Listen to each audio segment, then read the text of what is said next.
On a un petit papillon sur la scène avec nous. Alors, Jean-Marc Olivier, vous êtes historien de l'aéronautique. Comment est-ce qu'on devient historien de l'aéronautique? Alors, je vais être franc, il n'y avait pas de prédestination dans mon cas. Surtout, ça n'existait pas à l'époque, quand vous avez commencé l'histoire de l'aéronautique. Mais bon, il y avait quand même un intérêt. Comme d'autres, j'ai fait des maquettes dans mon enfance, etc., d'avions. Moi, je viens de l'Est de la France, donc ce n'est pas un pays d'aéronautique. C'est plutôt un pays d'horlogerie, de lunetterie, etc. Après l'agrégation, j'ai eu un poste dans la périphérie de l'académie, c'est-à-dire dans le pays de Montbéliard, qui est le pays des Peugeot, donc de l'automobile.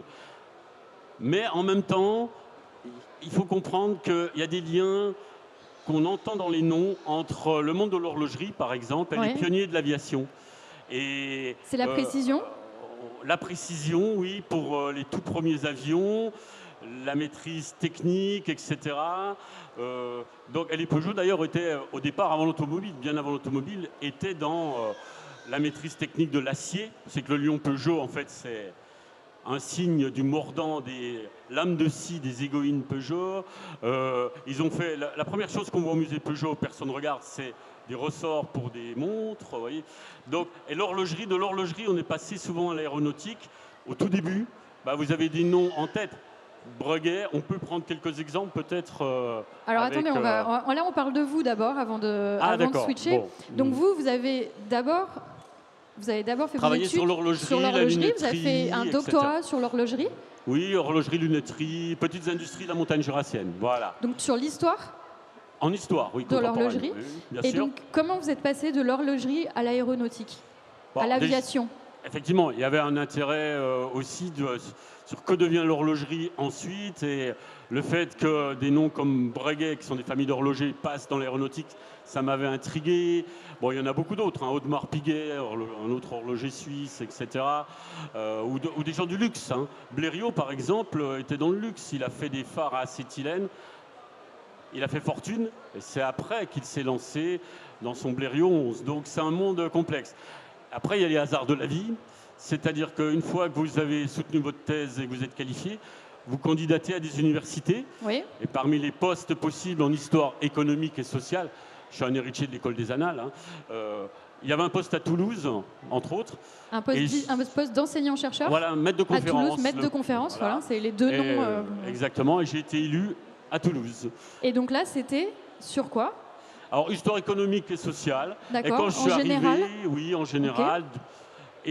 Et quand je suis arrivé, je me suis aperçu que, en fait, les historiens du département d'histoire ne travaillaient pas sur l'aéronautique.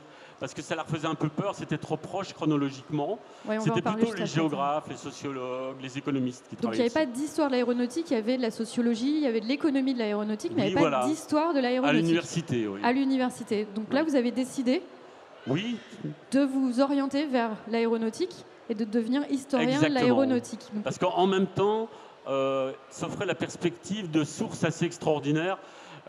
Entre autres, quelqu'un que les gens de mon âge, les boomers de mon âge connaissent, André Turca, mais il y a beaucoup de jeunes là, donc c'était le chef pilote d'essai Concorde.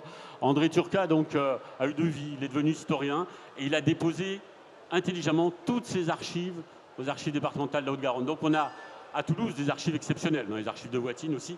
Là, je me suis dit, c'est jouable. C'est jouable. Oui. On va reparler de tout ça, justement, mais vous disiez, les historiens avaient peur parce que c'était l'histoire qui datait d'il y a trop peu de temps.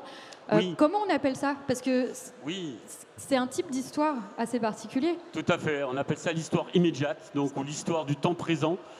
Alors attendez, on fait signe, il faut bien mettre le micro un petit peu plus bas. Un petit peu plus bas, voilà, pardon. Parfait, pour qu'on vous entende mieux. Donc, histoire immédiate, histoire du temps présent, c'est un concept qui est né dans les années 70, 1970, parce que jusque-là, on avait presque l'interdiction de faire de l'histoire sur des périodes qui étaient trop proches. Donc, il y avait une limite au moins de 30 ans, voire 50 ans. C'est ça que je vais vous demander, 30 à 50 ans. 100 ans, quand ça concernait des personnes.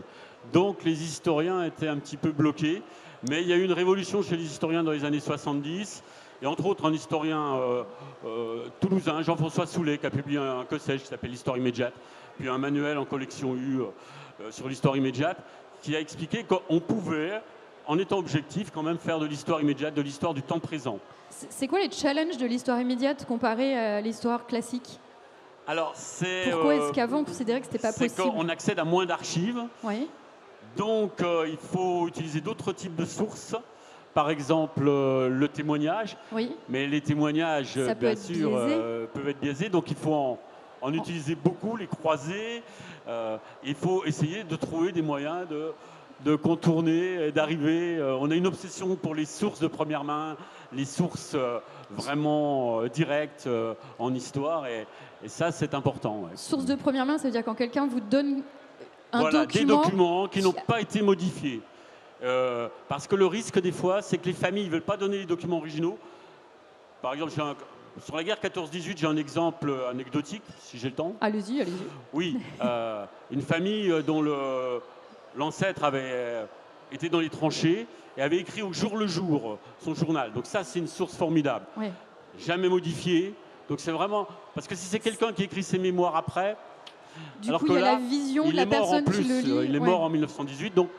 Mais la famille n'a pas voulu nous donner directement le journal. Elle a dit, d'accord, on le recopie mot à mot, on vous le donne. Sauf que, en lisant le journal, on s'aperçoit qu'à un moment donné, ils disent, leur ancêtre aurait écrit, et aujourd'hui, nous avons vu des tanks.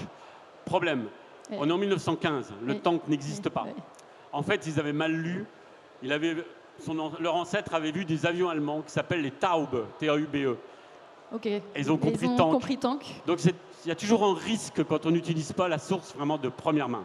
Alors justement, on va parler de vos sources, mais ça veut dire que vous avez été pionnier à la fois dans l'histoire de l'aviation et aussi histoire immédiate. Donc c'était deux challenges, deux choses qui n'existaient pas.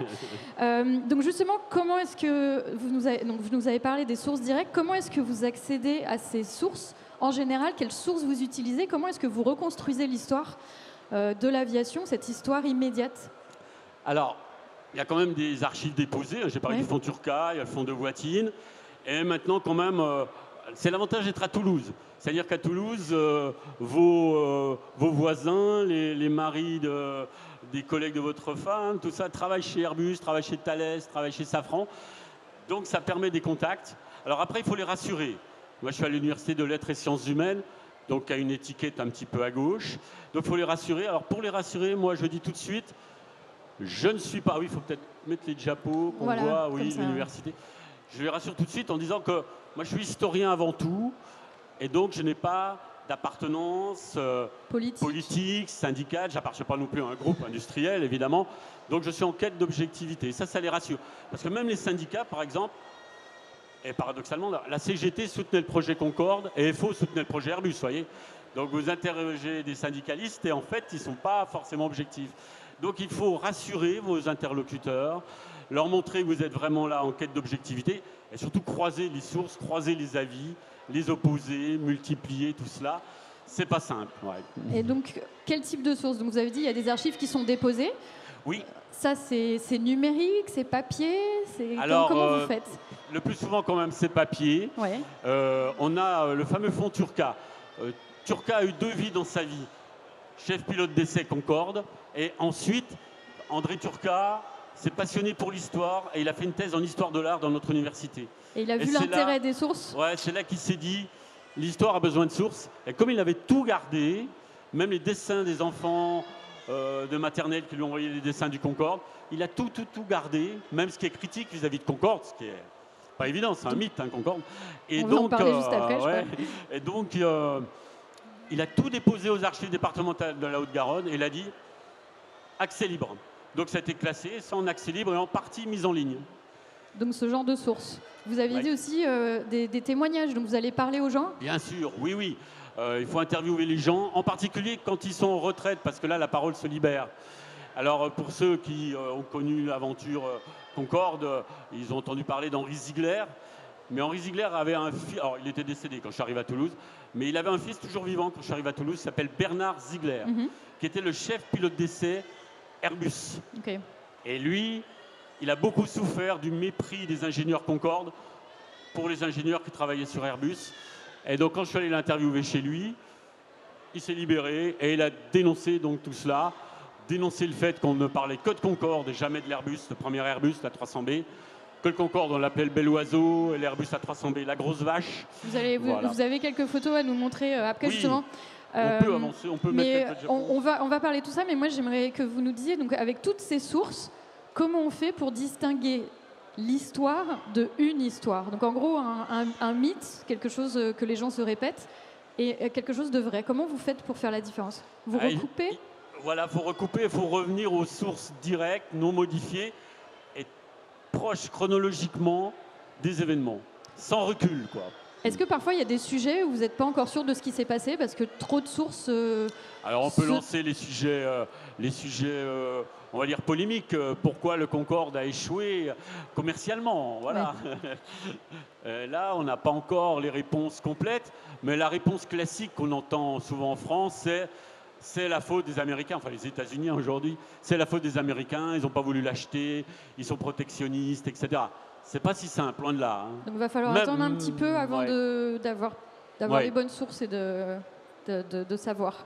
Oui. Donc justement, je crois que vous avez des exemples de diapos. Oui, déjà vous avez...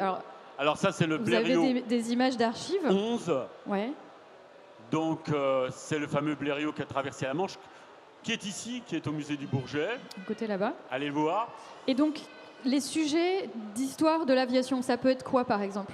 Alors on peut y venir. Ouais. Ça peut être la Première Guerre mondiale, les premiers bombardiers, les premiers chasseurs. Oui. Ça, c'est le Breguet 14. Donc, on retrouve l'horlogerie et l'aviation. Et après la guerre, donc, comment on passe des avions militaires aux avions de transport? Les débuts sont modestes pour le transport civil. Vous voyez le pilote, on a un pointeur, non? Oui, c'est le petit... c'est ça, mais c'est derrière vous. Donc, le pilote, en fait, est ici. Et les passagers sont fermés ici. Oui, c'est pas du tout la même configuration. Oui, c'est un autre monde où il faut être très motivé et pas avoir peur. Autre indication, histoire et mémoire ne sont pas la même chose. Tout le monde connaît l'aéropostale, Saint-Exupéry, mais avant l'aéropostale, tout a commencé avec les lignes latécoères. Donc, c'est marqué sur l'avion. Et jusqu'en 1927, ce n'est pas l'aéropostale, c'est les lignes latécoères. Et ça, on l'oublie dans l'historiographie classique, on va dire. Et justement, on parlait ce matin avec Kat El Faria, qui est écrivaine, que parfois, l'histoire, elle est sélective. C'est-à-dire qu'on se souvient de certaines choses, mais d'autres non, alors qu'elles ont existé. La mémoire est sélective. Alors l'histoire n'est pas sélective. Okay, donc l'histoire raconte des choses et après, c'est la mémoire. Donc, tout à fait. Est-ce que ça influe sur votre travail, du coup? Le fait que parfois il y a des histoires qui s'oublient. On va prendre un exemple. Bon, le premier avion produit à Toulouse est le Samson 2A2. C'est un excellent avion d'observation. Là, il n'est pas armé, mais normalement, il a 2 mitrailleuses à l'avant, tir synchronisé à travers l'hélice, une mitrailleuse à l'arrière. C'est l'avion d'observation, le meilleur de la Première Guerre mondiale, l'avion clé. La clé de la victoire pendant la Première Guerre mondiale, c'est l'observation de l'ennemi. Où est-il faible, où est-il fort, qu'est-ce qu'il prépare? Donc l'avion d'observation, c'est la clé. Les chasseurs ne sont là que pour protéger les avions d'observation, en fait. Donc ça, c'est un avion qui a été produit à Toulouse à la demande du gouvernement d'état-major parce que la firme Samson, d'origine suédoise, là aussi liée au luxe au départ, n'arrivait pas à en produire assez à Paris, c'est trop près du front. Donc on a proposé à un industriel toulousain qui a accepté de produire sur plan cet avion en 1917-18 à Toulouse. Donc le Samson 2A2. Et on a construit la première usine aéronautique à Toulouse pour cet avion à Montaudran, au sud, donc est de Toulouse. Et aujourd'hui, c'est un petit musée. Et le seul Samson 2A2, il y en a un autre au Japon, mais c'est un peu compliqué pour aller le voir. Le seul Samson 2A2 qu'on peut voir en France, c'est dans ce musée. Et la main-d'œuvre. Ouais. Là, je réponds à votre question. J'y arrive. Oui, les profs sont bavards, hein, désolé. J'y arrive. Je réponds à votre question. Le problème des historiens, c'est qu'il y a des choses invisibles. Oui. Et tout le monde, ou presque, qui s'intéresse à l'aéronautique, connaît cette photo. C'est dans l'usine de Montaudran. On fabrique les ailes du Samson 2A2. C'est une photo d'époque. Et vous voyez que ce sont des femmes. Bien sûr, Première Guerre mondiale. Les hommes sont sur le front. Il y a quelques techniciens qui ont été renvoyés à l'arrière.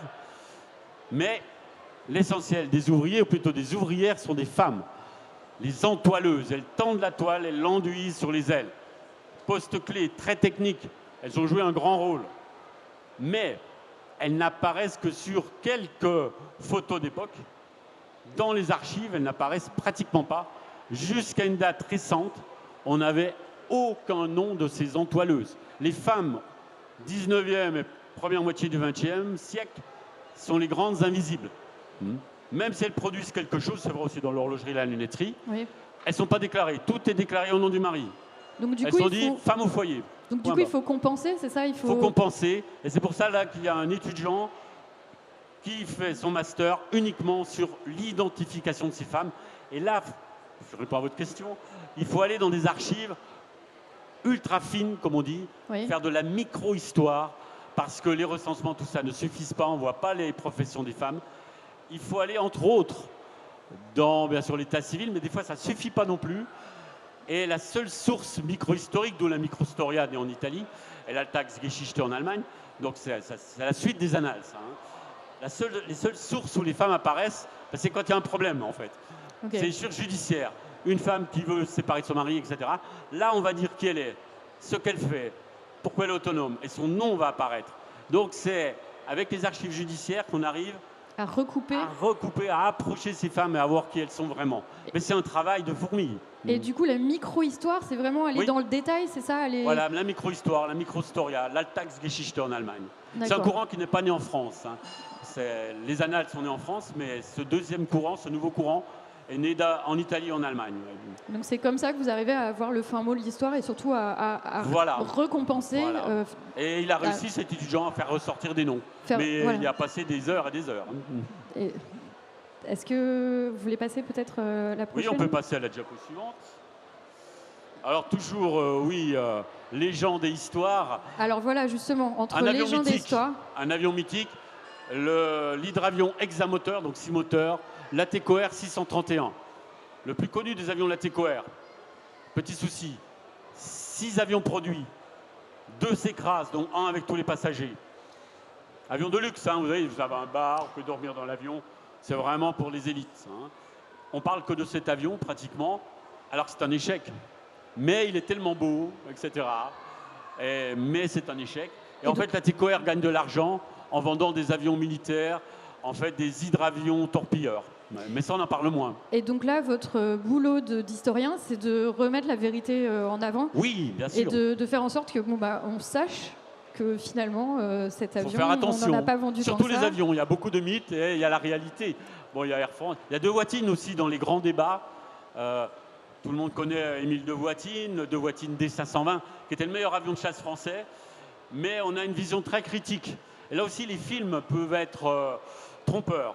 Si vous avez regardé le film Jeux interdits, les civils se font bombarder par les Allemands, il n'y a pas d'aviation française, les avions français sont absents, mais ce n'est pas si simple.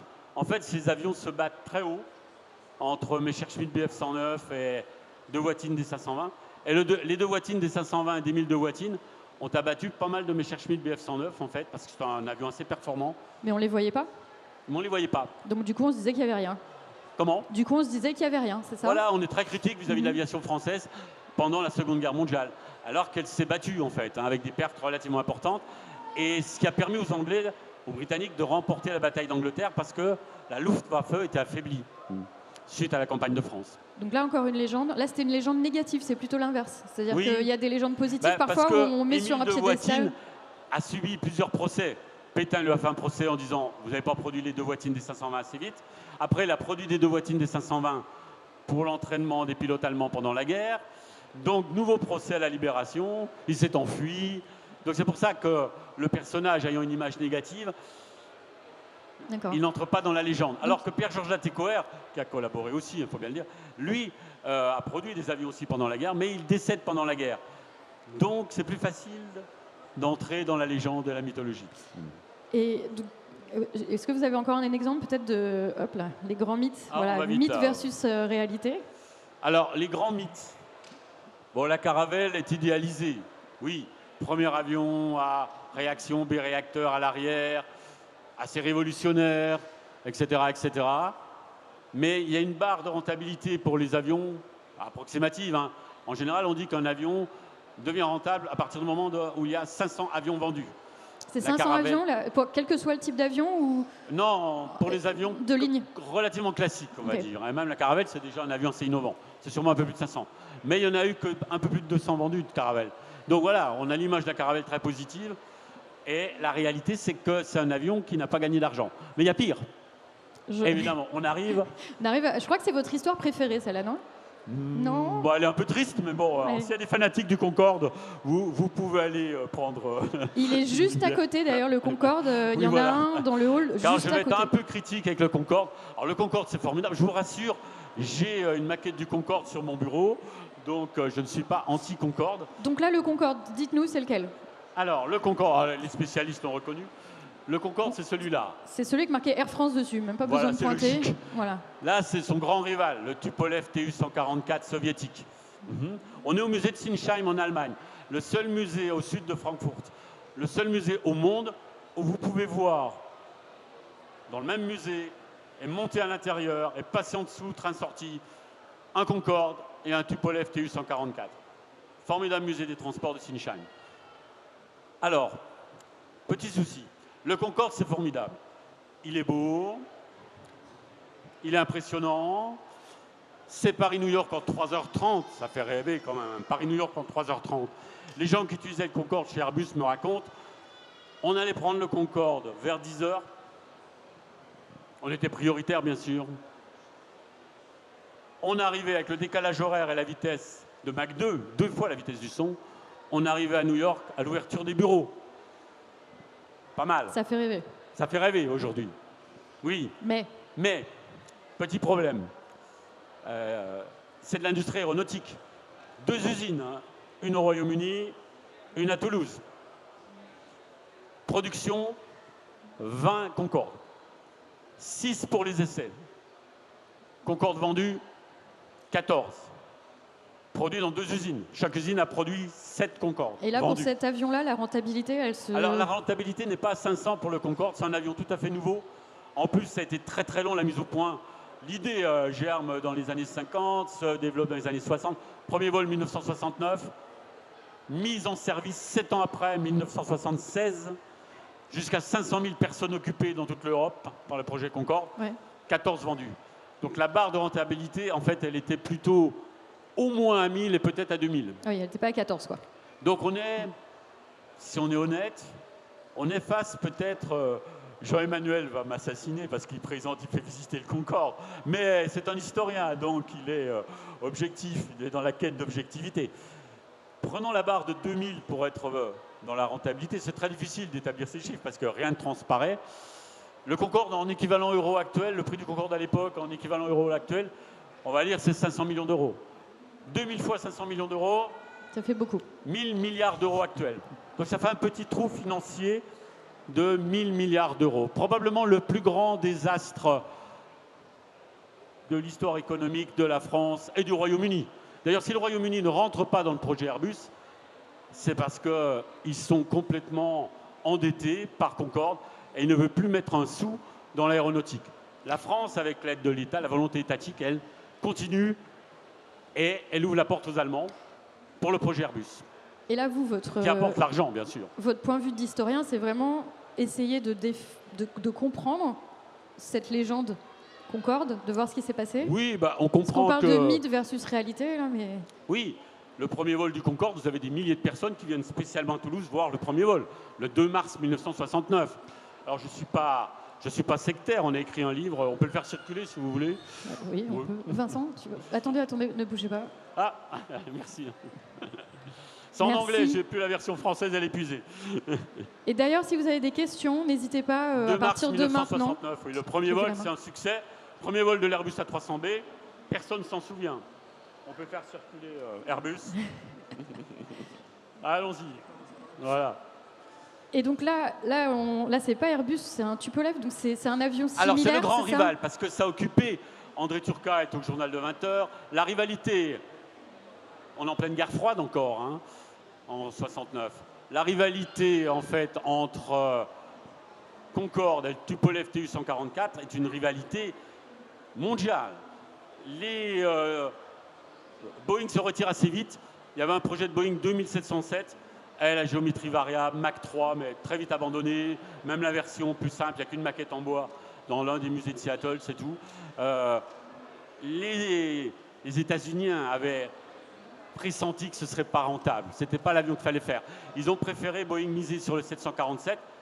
Concorde, 14 avions vendus. 747, 1500 avions vendus à peu près. 747, 100 fois plus. Vous en avez un juste sous l'Ariane d'ailleurs, voilà. Juste à côté. Le 747, c'est facilement plus de 500 passagers. Concorde, c'est 100 passagers. On est en pleine démocratisation du transport aérien. Concorde arrive au mauvais moment et en plus, ils n'ont pas de chance. Concorde consomme énormément de kérosène par passager, 10 fois plus qu'un 747 par passager. Pour le même Choc vol. pétrolier. Ouais. Choc pétrolier 1973-74, premier choc. Concorde, mise en service 1976. Deuxième choc pétrolier 1979. Donc, jusqu'au contre-choc pétrolier de 1986, chaque fois qu'un Concorde décolle, la compagnie perd de l'argent. Il n'y a que 2 compagnies qui l'achètent. British Airways, obligé par l'État britannique. Air France, obligé par l'État français. Mais il faut attendre la deuxième moitié des années 80 pour que ce soit rentable. Et donc là, vous, votre travail, oui, vraiment, comme on dit, c'est de démêler tout ça, la légende de la réalité, et de voir pourquoi il y a eu... Même la belle réalité technique, elle est quand même relativisée avec le drame de Gonesse. Hein. Donc le drame de Gonesse, vous pouvez nous en dire un peu plus? C'est un Concorde qui s'écrase après le décollage parce que les avions supersoniques ont très peu de portance.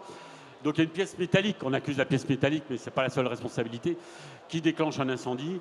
L'avion n'ayant très peu de portance et n'ayant plus assez de puissance, il s'écrase avec tous les passagers.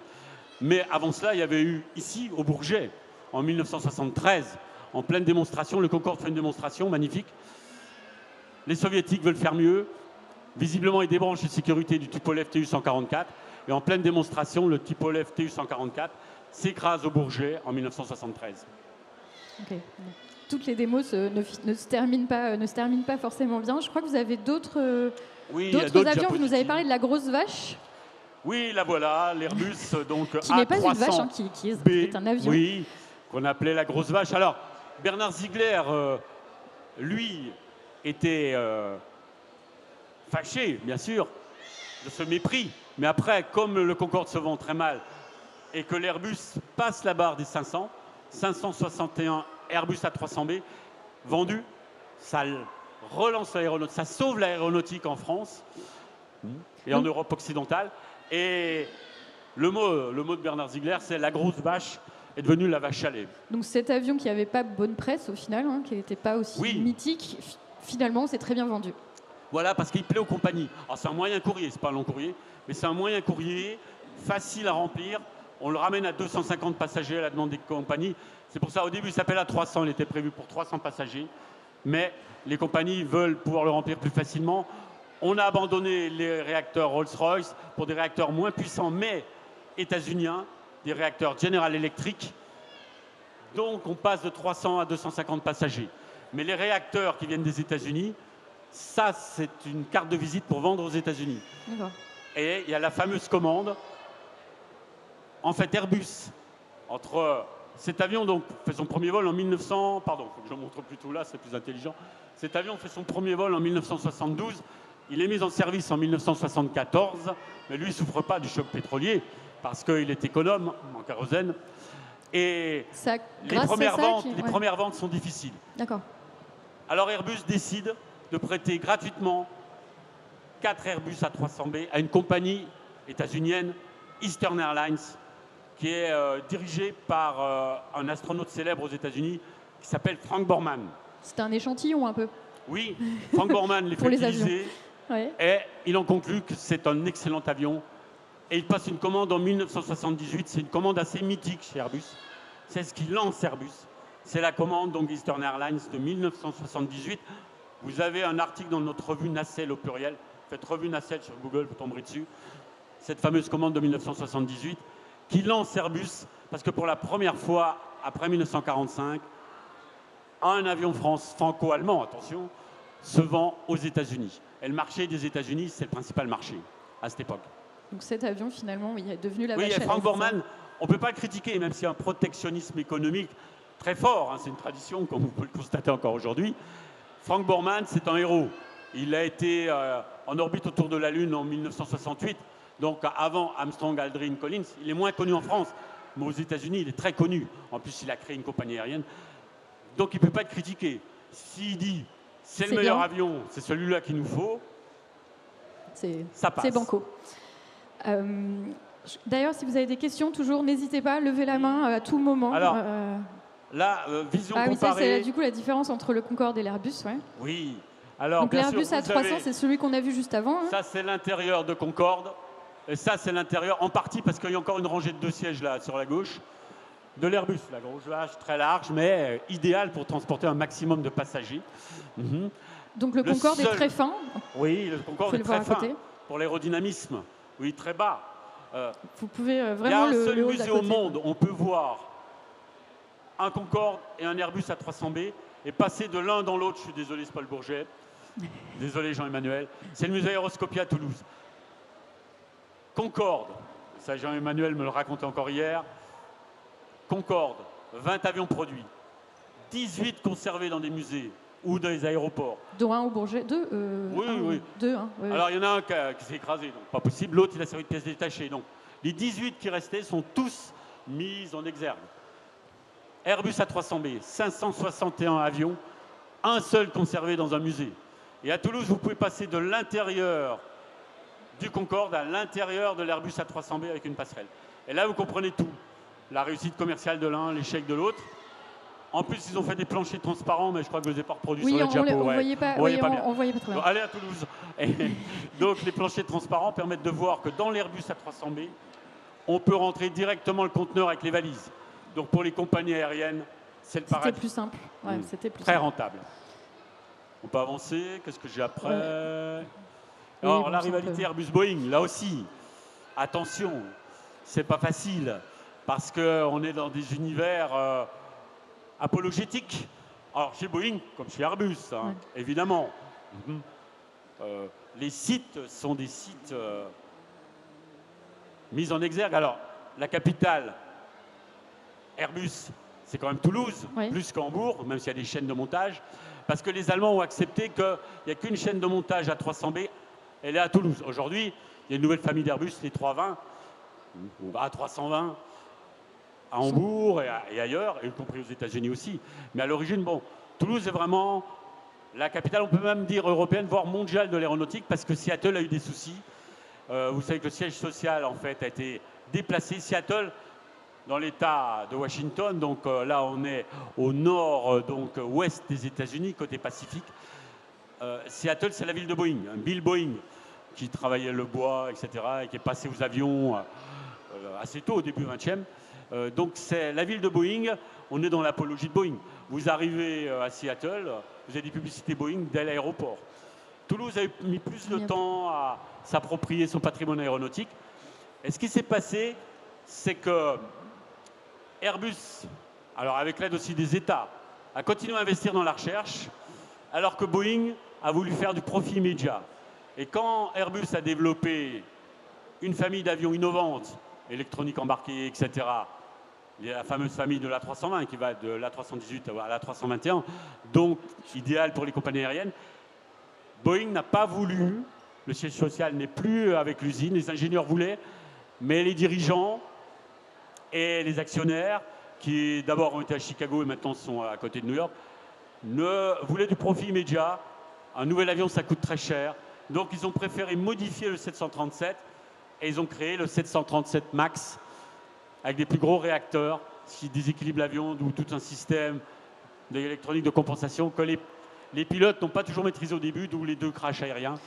Et là, Airbus, comme on le voit ici, Airbus passe devant Boeing, ce qui était absolument inenvisageable, inimaginable. Ça, c'est en termes de commande, dans les années 60-70.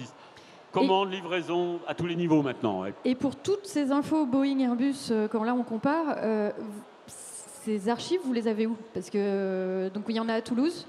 C'est dans les compagnies aériennes, elles gardent des infos que vous pouvez aller consulter. Bien sûr, les compagnies aériennes comme Air France déposent leurs archives.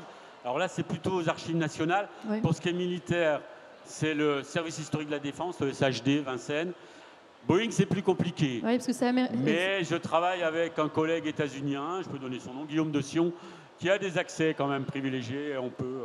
Donc là, c'est directement chez eux. Ah oui, là, chez Boeing, les archives sont chez Boeing. Oui. Donc il faut aller chez eux, il faut récupérer les infos. Tout à fait, à Seattle. Donc parfois, les archives, c'est papier, papier sur place. Non, c'est rarement mis en ligne. Ouais. Et puis pas les périodes récentes. Donc mais on y va. Les musées gardent beaucoup d'archives.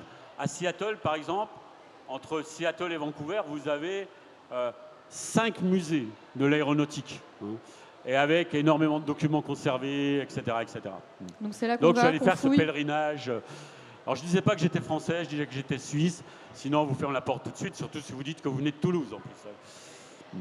Alors, on va passer au master, mais je ne sais pas si vous avez des avions à montrer avant, mais je pense qu'on peut continuer. Qu'est-ce qu'on a d'autre? Oui, ça, c'est tous les avions dont vous nous avez parlé. La grande bataille des longs courriers, qui n'a pas été une bataille facile. Le 380, avion mythique, fantastique. Moi-même, c'est l'avion le plus confortable. Il est juste derrière, d'ailleurs. Oui, vous l'avez vu. C'est parfait, c'est un endroit parfait. Ici, on a tous les avions voilà, juste en à côté. production, le 380 à Toulouse. La production est arrêtée. Le 380 est un échec commercial aussi. Moins de 300 vendus. Là, il aurait fallu en vendre au moins 500, probablement plus. Et vous en avez un magnifique, juste derrière. Oui, parce que le 380 ne peut desservir que les très grands aéroports.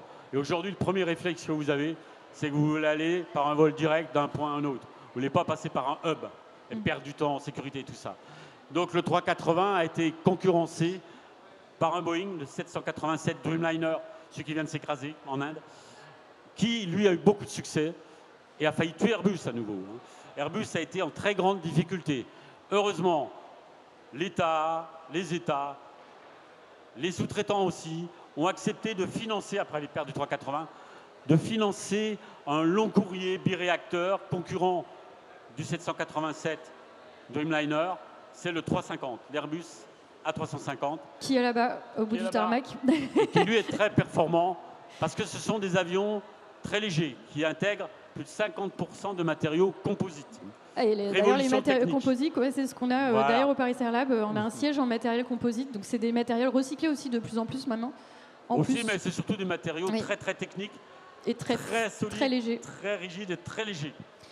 Alors, on est passé, là, il nous reste quelques minutes. N'hésitez pas, si vous avez une question, toujours, je relance de temps en temps. Donc ça, c'est la famille du 320. Lufthansa, l'une des compagnies qui l'achète, mais toutes les compagnies ou presque en ont. Ouais, voilà, c'est là où je voulais arriver. Ce sont les masterants. Voilà, super, donc on est passé quand même... vous avez commencé, vous étiez au tout début de l'histoire de l'aviation. À l'université. À l'université, l'histoire de l'aviation a été écrite par des acteurs, par des passionnés, etc. Voilà, mais en discipline académique, ça n'existait pas. Donc voilà, vous avez commencé au début de votre carrière, et là, maintenant, vous avez un master. Oui. Vous pouvez nous en dire plus? Alors, c'est un master unique au monde, si c'est un axe intéresse. C'est le master Histoire et patrimoine de l'aéronautique et de l'espace, avec des gens qui le connaissent. Donc ce master est un master bilingue français-anglais qui a une dizaine d'années maintenant, à peine, et qui est un...